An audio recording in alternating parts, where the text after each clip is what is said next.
मसलन एक करवट पे आप लेटते हैं, फिर आराम, दूसरी करवट, फिर करवट, फिर करवट, और ये बेकरारी जो जिस्म की तकलीफ़ की वजह से है। एक करवट पे चैन नहीं आता, दूसरी करवट बदलते हैं, फिर उस पर चैन नहीं आता, फिर पहली करवट बदलते हैं। इस बेचैनी का ताल्लुक आर्सेनिक से नहीं है बल्कि रस्टॉक से है।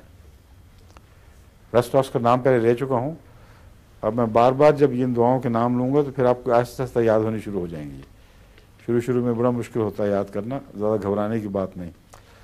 इन्हीं लेक्चर्स को आप कैसेट्स की सूरत में जब अगर रिकॉर्ड कर लें और बाद में कभी कभी सुनते रहें तो इंशाअल्लाह ताला रफ्ता रफ्ता ये सारे नाम आपके जहन में नक्श हो जाएंगे।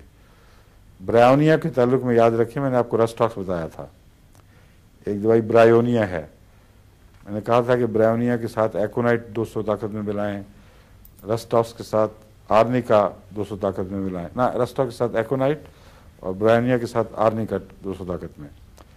बारी बारी देने से मलेरिया वगैरह बुखार या दूसरी बीमारियों में अगर शुरू में दी जाए तो काफ़ी फ़ायदा पहुंचता है। तो रस्टॉक्स की बेचैनी ज़्यादातर जिस्मानी बेचैनी कहलाती है।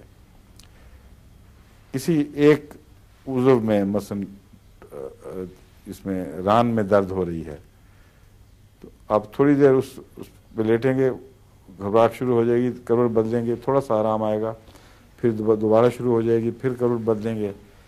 ऐसी बेचैनी की हालत में रस्टॉक्स बहुत